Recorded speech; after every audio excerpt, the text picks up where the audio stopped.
Hello guys, and welcome back or welcome to my channel. If you are new here, my name is Shreya. I really wanted to come out with a new hearing video and I didn't know quite exactly what to post, so I decided to do a Q&A, except I'm my own biggest fan and I am creating all of the questions. The questions are based off of what I see from you guys and also what I think would be interesting, but if you do have any questions or video ideas, please leave them down below because I do read through everyone's comments. So the first thing I'm going to be talking about is how my hearing is after my surgery, and I am so happy to announce that it is miles better, and I don't think it has anything to do with me getting the actual surgery. I think it was because I had to rest and literally do nothing, like not listen to music through my hearing aids or listen to basically anything at all. Like I was literally sleeping for 2 weeks straight, not doing anything, and I think that's why my hearing has gotten better. I wasn't straining my ears too much. That's pretty typical to what happens to me anyways. Like if I find that I'm resting and I'm not being like so annoying with my devices all the time, my hearing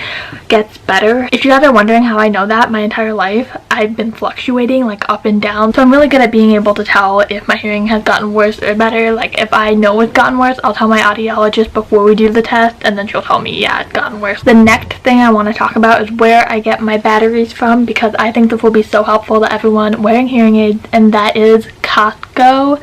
It is seriously the best place to buy batteries if you have a membership, because you get an entire package with like 50 batteries for $10. I think they might have upped the price to like $12, but still it is the best deal, and they are really good batteries, the same if not better to drugstore quality, which if you buy your batteries at the drugstore, and they are so exponentially cheaper. Like it's insane. I don't know how Costco does it, but if you are looking for batteries and you're on a budget where buying batteries is just hard for you because they are so ridiculously expensive, check out Costco because they are the best. Or if you know someone that has a membership, have them pick it up for you because the deal is just too good. Alright, next I'm going to be talking about feedback, because that's something that had been affecting my life for the last year.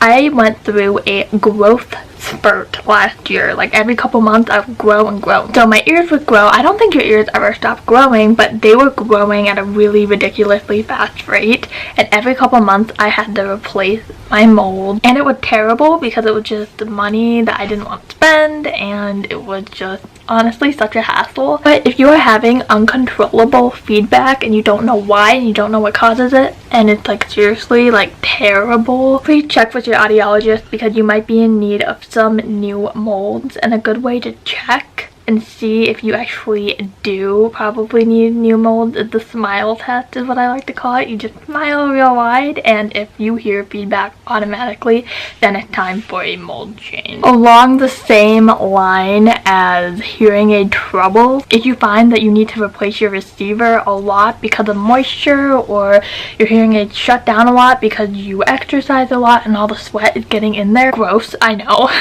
but it does happen to me a lot before I got a professional drying case. But I actually got mine in an online store that doesn't even exist anymore, but there are still professional dryers. You know how you have like the little container plastic cases? These are actually ones that you plug into the wall and you like heat it up and sucks all the moisture out of there overnight. I find that my hearing aids have been doing so much better ever since I started using drying cases, so definitely get them or save up for one. They're kind of expensive. Mine was $100, but it had lasted me for like 3 or 4 years. I used to have hearing aid troubles literally like all the time, and it was because of the moisture. A lot of people ask me about alarm clocks. Same thing. I bought mine online. You can get them on Amazon. There are bed shaker alarm clocks, which are really good. I don't use those because that literally terrifies me, but it actually does work really well. It's like a little shaker that you put underneath your pillow and it shakes you awake, and then you can actually get really loud alarm clocks, especially for the hearing impaired, and that had been really good. That's what I use. Honestly though, my iPhone typically wakes me up if I put it on the loudest setting, and and like you have to be very particular about the sound that you choose because it has to be one that you can actually hear. So if you are finding that alarm clocks aren't working, because I used to buy so many different alarm clocks and none of them would work for me, definitely look into buying one specifically for people with hearing loss. And the last thing I'm going to be talking about is phone calls. Now, if you don't have a hearing aid that connects directly to your hearing aid, or if you have a landline, I have a landline phone and it's called the Caption Call, and I think there are plenty of different versions of this,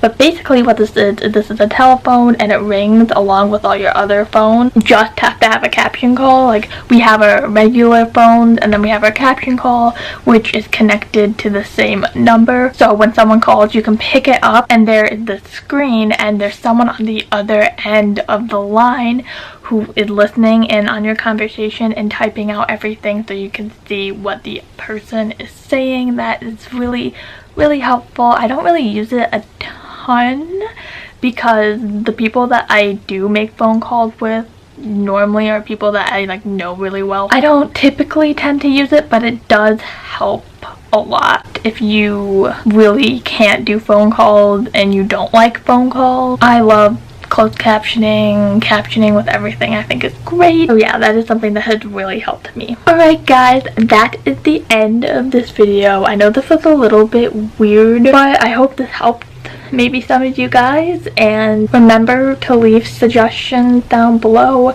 Give this video a thumbs up, subscribe, and I'll see you next week. Bye.